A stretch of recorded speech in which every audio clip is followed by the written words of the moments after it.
Okay, we're going to talk about forces and the types of forces. There are several different types of forces. We're going to talk about only a few. The first is applied force. An applied force is exactly what it sounds like. It's when one object applies a force onto another object. Okay? So when the push or the pull from the force is coming from some other object. For example, this bat is applying a force onto the ball. This hammer can apply a force onto the nail.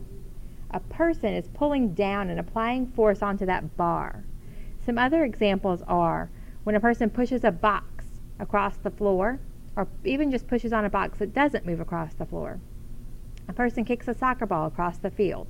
A pool ball hits a cue ball on the pool table. All of these are examples of applied force. Another kind of force is gravitational forces. You're probably already familiar with these. Gravitational forces are due to mass. That's very important. Okay. The greater your mass, the greater the gravitational force, the force of gravity. Okay. So, let me move that down. The greater the mass, the greater the force of gravity. So, this smaller box with only 1 kilogram is being pulled down with a force of 9.8 newtons. That's the force of gravity. This 2 kilogram box is being pulled down with even more force, twice as much force in fact. And a 3 kilogram box is being pulled down with even greater force. And of course, if you had a 4 kilogram box or a 5 kilogram box, those boxes would be pulled down with more and more force, gravitational force. Normal force is the force exerted to support another object. Right?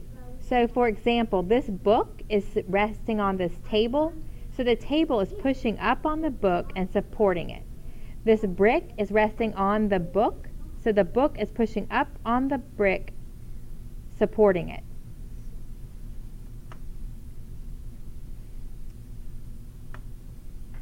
And when you lean against a wall, this is similar. When you have a wall and you've got a person who kind of leans up against it,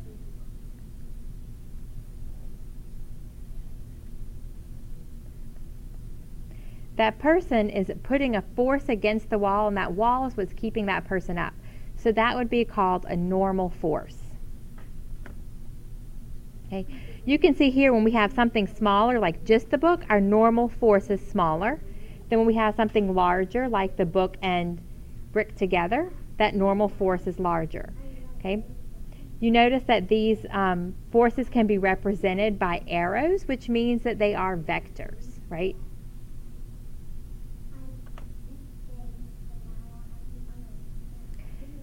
Then we have frictional force. Frictional force is exerted by a surface as another surface moves across it. Okay, that frictional force usually opposes the motion, so it tries to stop the motion, right?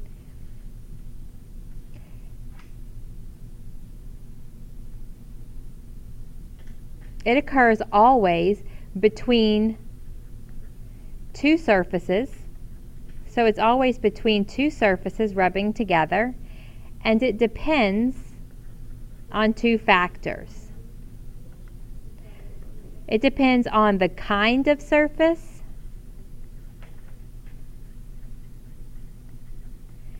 so by that I mean like rough or smooth, and also the amount of force. Often this force is a weight, it's because of gravity, but it could be some object applying a force. Like when you squeeze, if you squish two objects together between your hands, then you would be applying force, and that would affect the friction. It's due to microwelds Okay, if you look at this picture right here, you see these little grooves in the surfaces? Those are called microwelds. And that's what causes the friction, because there are these little grooves, and as one surface moves across the other surface, the grooves kind of interlock like Velcro almost. And so if you have something that has smooth and not very deep microwelds, and something else that's kind of smooth, not very deep microwelds, then they can slide across each other. But if you have something that's very jagged, and something else is very jagged, then those microwells will get caught. The peaks of the microwells will get caught in the valleys of the other surface and cause that object to kind of lock up.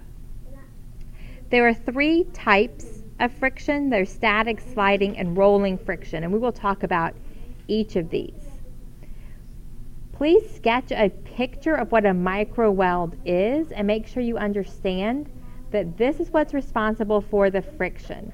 So the rougher the surface, meaning the greater and the more depth the microwelds have, the greater the friction. If it's a real smooth surface with not very many microwelds and real shallow microwelds, then you're not going to have as much friction.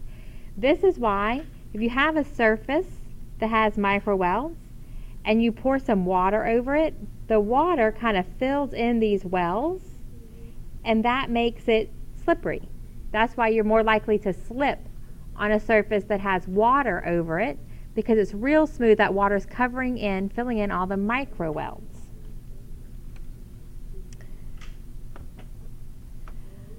Okay, so static friction. Static friction causes zero acceleration. What does zero acceleration mean? Does it mean not moving at all? It does not mean not moving. It means that there's no change in speed or direction.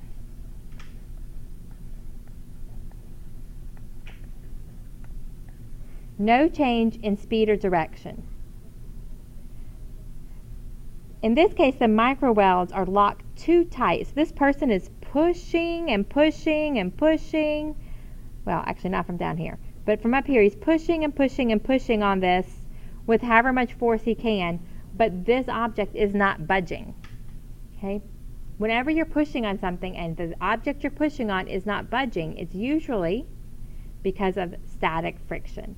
So for example, if you push and push and push on your house and your house does not move, that's because of static friction.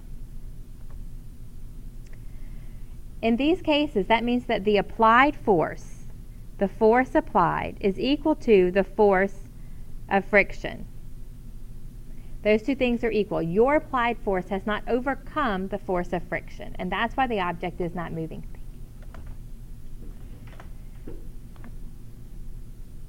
Another kind of friction is sliding friction. This happens when the microwells can continually break and reform as you slide across the surface. So in this case, we've got some children sliding down the hill. They're moving. There probably aren't huge microwells or huge friction because this is a very slick surface. Okay, but there is some. Whoops, sorry. This can also happen across a floor, like when you push a box. If you could push that box, if you could actually make it move when you push on it, then you've overcome the friction and it's no longer static friction, now it's sliding friction, right? So it breaks the microwells, the little like Velcro-y bonds. It breaks those and moves a little bit, and then it gets stuck a little bit and you have to overcome it again. So you have to continuously apply this force. If you stop applying the force, then friction will be the only force and it will stop the object. The last kind of frictional force we're going to talk about is rolling friction. Rolling friction is the weakest of all the frictions. Okay, and it occurs anytime you have wheels. So like this on a wagon, or even like this, where these rods will roll as you move this object across it. These are all examples of rolling friction. Here you don't have to break the microwells. You just move past them. you just move past them. You don't have to break this micro weld right here. You just roll it so that now this part of the wheel would be up here and a new part of the wheel would be in contact with the surface. Okay? Okay, so this is why it's easier to roll a wheelbarrow than it would be to say take the dirt and put it on a tarp and just slide or drag that tarp of dirt, right? Because rolling friction is the weakest of all frictions. It's much weaker than static or sliding. So it takes much less force to overcome the friction when you have wheels, which is why we use wheels to make moving things so much easier. So in your notes, you should have this information. You should know the types of forces, meaning you should know the definition of each one, applied and an example, gravitational and how mass is related, normal force, some examples, and again, how mass is related to that one, and then finally, frictional force. You should know about micro welds, and you should know the difference between static, sliding, and rolling friction. If all of these things are not in your notes, please go back and add them. You may want to add pictures, like the ones in these notes, to help you remember. Okay, pictures and diagrams are very helpful for this unit.